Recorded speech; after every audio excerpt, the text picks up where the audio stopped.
9 months ago from today, I sat with ayahuasca for the first time in Costa Rica. And since then, life has been absolutely incredible and challenging. Don't get me wrong on that. And the things that have happened since and what I saw in my ayahuasca ceremony and what is manifested now is what I'm going to share with you in this video. And my goal in this video is to really inspire you, if you haven't already, to sit with ayahuasca if it's been calling you. Because I know personally in my journey, Aya was calling me. Literally, I got a call about sitting with Aya one day, and I was afraid, I was scared, I didn't want my reality around me to dissolve. And then what ended up happening was I found this thing called changa, which is a smokable form. So Aya ended up finding me anyways, and I had profound sittings, but sitting with it was really a remarkable, I guess, upscale from changa. As changa was more experiential and short term, and the visuals were heavy.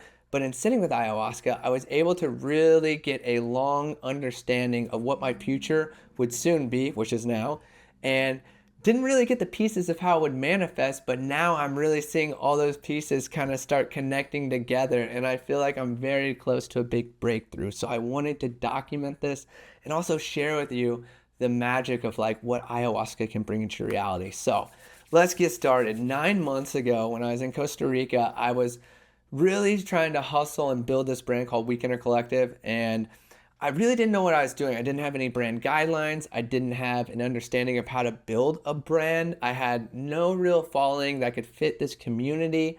And I was really in this hustler's mentality of like, I just gotta hustle and grind every day, and it just is gonna take a bunch of hard work and pain and struggle, and we're gonna get it. And now that mindset has been completely obliterated to the degree that earlier this week I got sick and the old me would have been like, no, we gotta work, we gotta get shit done today.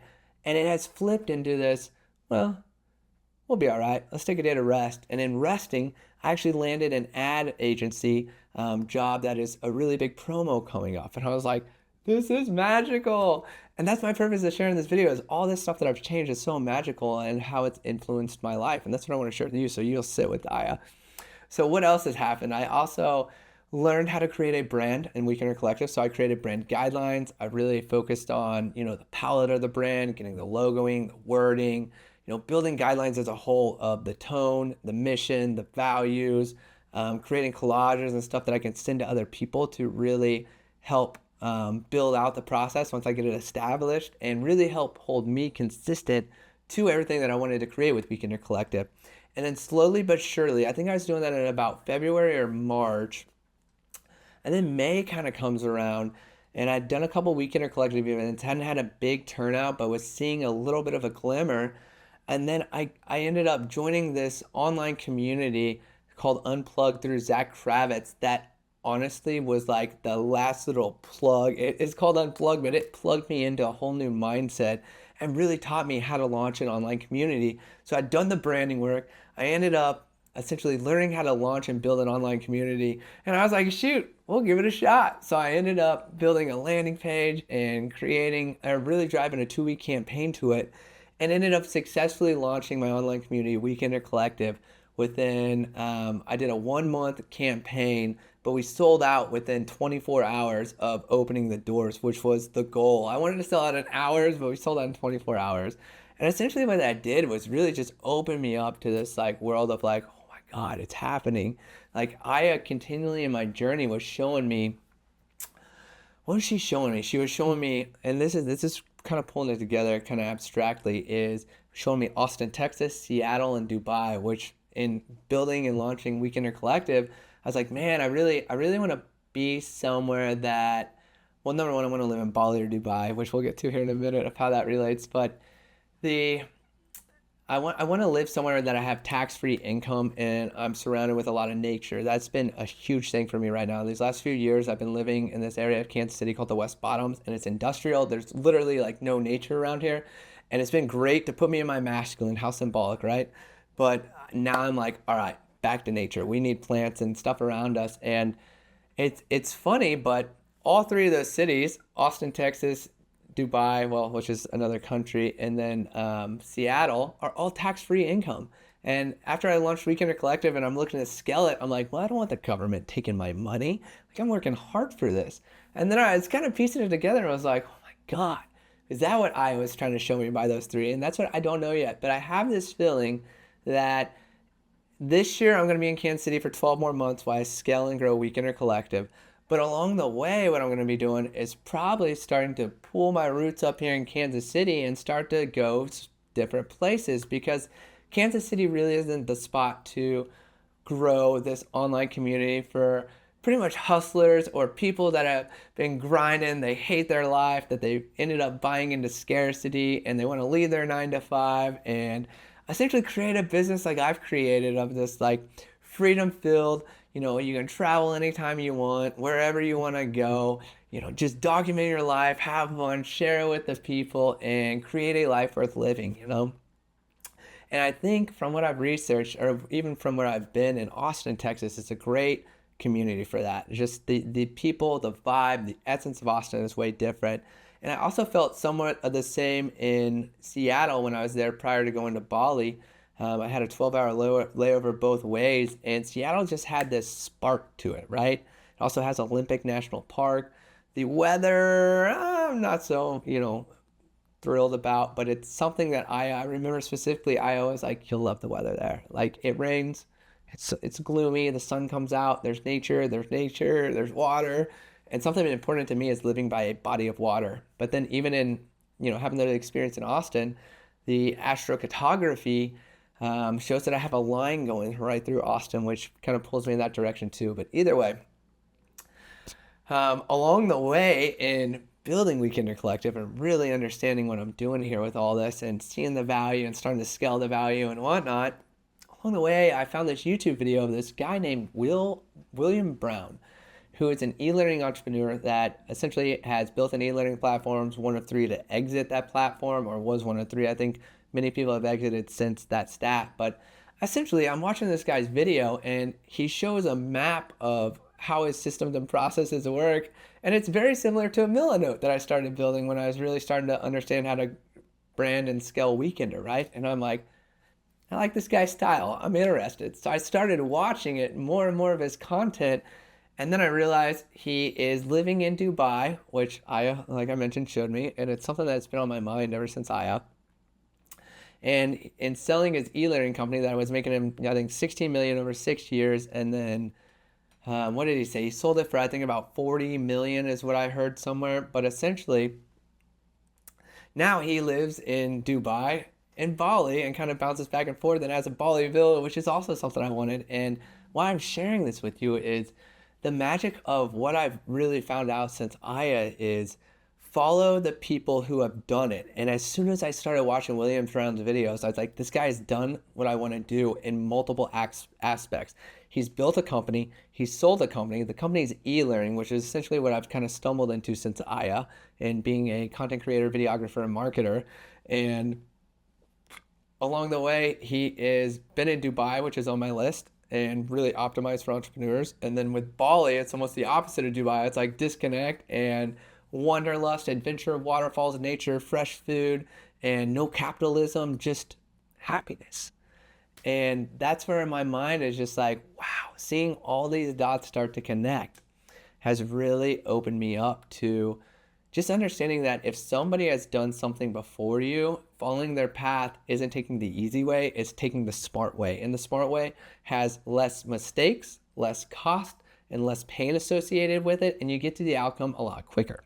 And that's something that I'm even starting to sprinkle into Weekender Collective content. It's just like, I've done it. I've made tons of mistakes as an entrepreneur. I lost 30 grand in my first startup.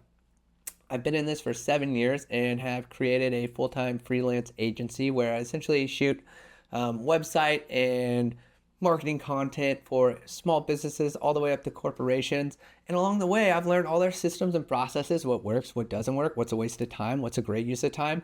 And now I'm learning how to essentially delegate everything so that I'm the videographer, I'm the face of the business. I love to sell, I love to talk, I love to market, and I love to connect with people.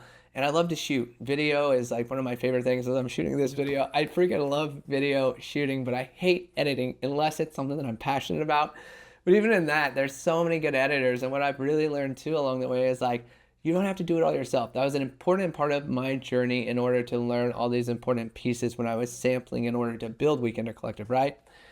But what I've learned now is there's so many different experts out there. And what you need to do is understand how to land the work and how to sell the work, or how to sell the work and land the work. Because if you can do those two things, that's the hard part. And what most people have issues with in business is it's not fulfilling the work, it's actually marketing themselves and selling their products and services and landing those through jobs. And that's essentially what I've learned is like I can land the work and I can hire people who are way better at editing and me, can tell way better stories and can, do all the stuff that I hate and drains me and it takes so much time and so much energy and it's so not aligned with who I am and how I operate as a person, if that makes sense. And maybe you can relate. And if you can relate, like drop that down below if you struggle with that too, because, honestly, like the biggest key was just understanding and looking at essentially what I'm good at and what I'm bad at, what really feeds my energy and what really takes my energy away. And that was such an ego death that I think I had after sitting with ayahuasca that I wasn't aware of just like how much time I was spending doing things that really weren't for me, and was essentially this scarcity mindset that my father had kind of wired into my head of like as a kid. And it was just based on his conditioning as well. Nothing against him, but it was just this sense of like, you have to work hard, you have to work long hours, it's not easy, nobody's going to help you, and you got to do it yourself. Like that was my mindset, and that was such a broken mindset that led me to burnout after burnout after burnout. And I didn't even know what burnout was until about January this year, because I literally, Aya put me in the most absolute burnout and the worst situations after sitting with her. And I was like, why are you doing this to me? And that was the wrong question. And it's like, what am I supposed to learn from this? And what I was supposed to learn from this is I was doing so many things out of scarcity and from a broken mindset that weren't for me. And they were patterns and conditionings that were passed on to me that I was meant to outgrow. And in outgrowing it, I was meant to teach other people who were essentially going through the same stuff.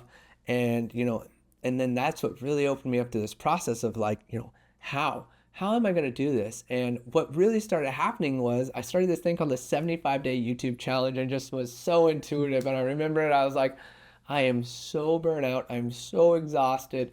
I need to rest, but I can't because I feel my mind just has all this information clogged in it. And I did a 75-day YouTube challenge. And I've never been this consistent before in my life. And the first week I loved it. The second week I just was loving it, and I felt my mind start to decompress. And what I found out was the more information I was sharing, the more my mind was decompressing, the less tension I had, and the more I was able to rest. And I was just like kind of taking notes without really attaching it to anything. I was just noticing like, wow, the more information I share, the better I feel. The better I share, the more I feel seen and heard, and I want to share more information and I want to help more people. And I was like, oh, I think we're on to something. And then along the way, like that path was challenged with, there were weeks where there was so much to do. Like we're talking an insane amount of stuff to do. And I still held myself accountable and completed that challenge. And then afterwards I was like, I really don't want to quit this, but I needed to focus on building Weekender. But along the way, the gold there that I learned that I really want to share with you is like something that I learned was I just really learned that I love to share information with people. And then, to connect this back to Weekender, that's what really opened the door to Weekender Collective. Was I was like, oh my gosh, people my whole life have told me that I'm wise and the information I share is invaluable and I should do it more, but I didn't have an outlet. I didn't know how.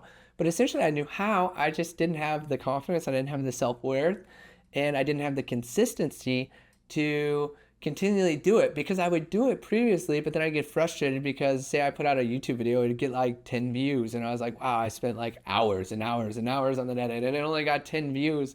And then along the way on the 75-day YouTube challenge, I was like, that video just got 550 views and I spent an hour on it and maybe 30 minutes on the upload, and was just kind of blown away with the contrast and how much time I was spending on these perfected edits, which we'll get to here in a second, versus these minimal effort, tons of value, tons of authenticity edits that were performing well beyond the perfected edits. And that led me to this other realization of, maybe perfectionism is one of my wounds that I've been working through.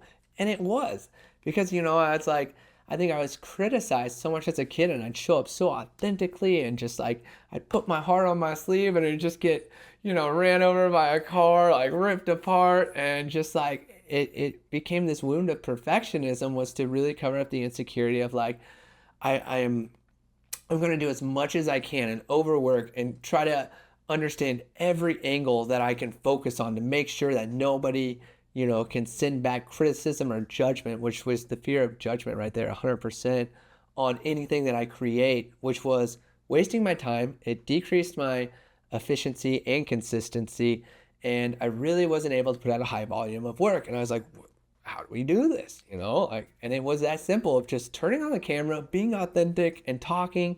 And along the way too, I built this very simple template of like hook, topic, call to action, 3 talking points, summary, closing out the video. And those started to work pretty well. Well, a lot better than the perfected videos.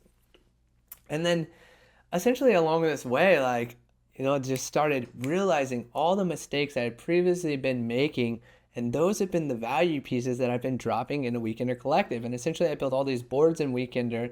Not sure if the members are really using those. There's a ton of information and value in them, and I'm like, I can't force them to, but it's there if they want to look for it. And I continually reference them when I can. But what I've seen in Weekender Collective, even letting go of the boards of Basecamp and the Perfectionist and this Weekender Collective roadmap, from clarity to, scaling and growing your business, that I've created as resources for them. The best resource of Weekender Collective is just having other people with common interest and problems coming together to validate that essentially there's nothing wrong with them. These are common issues that other people have. And then in going through challenges and stuff, really helping people see how much they've been overthinking and using perfectionism as a crutch, and how much it's been holding them back from simply just doing. And how these wounds of fear of judgment, fear of the unknown, and fear of success really show up and rob us of all of our talents and skills, and I guess everything that we're naturally or innately wonderful at, right? And I think that's been one of the biggest lessons that I just got from Aya, is really putting all these together. Is like letting go of perfectionism, letting go of hard work and hustle, and really overdoing it on absolutely everything, and not being authentic to myself of who I am, of kind of doing shit on the fly and making it work, because that's when my intuition and channel really opens, really putting myself out there and speaking my mind and sharing my observations or sharing my unique perspectives, and also trying to teach and share things that I've learned from wounds and lessons, and really just putting them out there, and putting them out there very simply. It doesn't need to be this polished, marketing video that is, it's very much like this conversational style, which I love. Just talking to the camera, imagining it's my friend, and just having that conversation with them, and just being like, it's like the door's almost closed and we're in a room, and it's just like, hey, how's your day? Mine's been kind of the same way. What's been up? And I even had a phone call on last night, and I had this conversation, and I was like, man, I wish we both would have just like set up a camera and recorded that.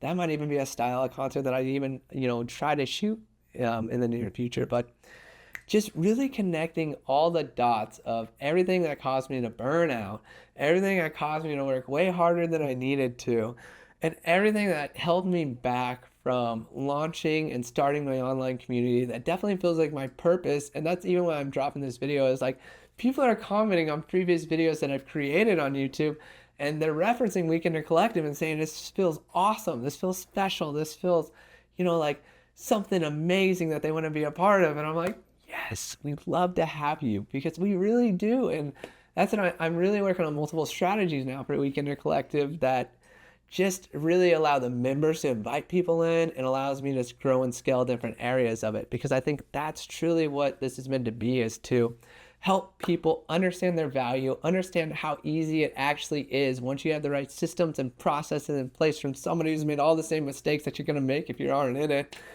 And really just pulling a bunch of people together and saying, we all have this massive dream that we want to create this life of, freedom and abundance and love and adventure and, joy and fun and all these words I kept pulling me back to in my journey. which is funny that I'm realizing that. But really just pulling these people together and creating a container, because association by proxy essentially says that we're all there. We all have the same common goal. And by being there and helping one another, as I learn something, I share it. As another person learns something, they share it. As we go through a challenge, we're sharing what's hard. We're helping each other create solutions to get through it. And along the way, we're all identifying our own methods.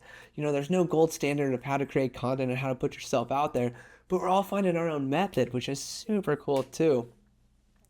And it's just fun. And if you made it this far in the video, I'd like to invite you to a one-on-one exclusive meeting with me where we can essentially see if you're a good fit for Weekender Collective, because I just have this feeling that somebody's going to watch this video, and it might be you, and you're going to say, this is for me, and I'd love to see if you're a good fit for it. And to pull this back too to the Aya stuff too, and if you want, there will be a link in the description box below for that one-on-one discovery call, and it'll be free. But what I was saying earlier with the Aya, that Aya kept doing to me in this sitting too, was so funny. She would take me on level 10 and I'd be like, this is awesome, then she'd drop me all the way down below 0 and I'd be purging, and it was awful and I hated it.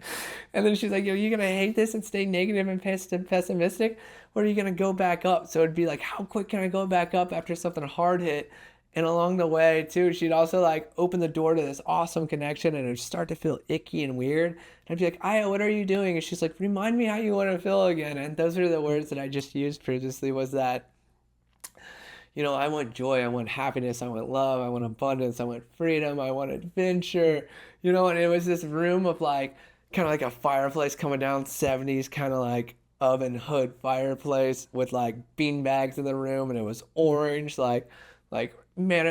Himalayan salt rock orange. And I just remember thinking that's what I want. I want comfort, and I want luxury, and I want to be surrounded by friends and a conversation pit, and just sharing our stories of how we all became successful. Because I sat with ayahuasca, which is frowned upon by probably half the people in my life, but how I sat with it, and it just opened this door to this whole new world for myself and all my friends. And I just started inviting my friends in, and then met some people along the way who ended up joining too. And then before you know it, ended up, creating a ton of millionaires. As I got a tear in my eye. I had a wife, but I got a little pink eye. But essentially, I created a bunch of millionaires just because I decided to go to Costa Rica and sit with Aya, because I got a call, and, magically life just kind of happened. But overall, my camera's about to run out of battery, so before it does, I just want to end this video and say thank you so much for watching this video and sitting with me as I share my 9-month anniversary with sitting with ayahuasca in Costa Rica, and the profound shifts and changes that had happened since then, all the magic that's really come through, all the hardship and the struggle that I had to go through to get here. And I just once again love to welcome you to a one-on-one discovery call for Weekender Collective. It doesn't matter when you see this message. We will be doing different launches, so try to land this call as soon as you can. And it's not going to be a sales call. I want to just give you value. I want to share tips and tricks that might help you open the door. And if Weekender Collective is a good fit for you, then definitely I'd love to have you join and have one of those 10 spots whatever launch we're on and where we're at. But either way, guys, thank you so much for watching this call. Book that one-on-one discovery call or value-based call conversation with me, Chris, and we'll get after it and talk. And then maybe you can be like me and you can leave that 9 to 5 and you can start just chasing your dreams and start creating and say you're something that you're not and become it before you know it. And then maybe you'll open the door to other people who find your story inspiring, and you can create something magical too. Peace out. My camera's about to die and overheat. Have a good day. I love you all. Thank you.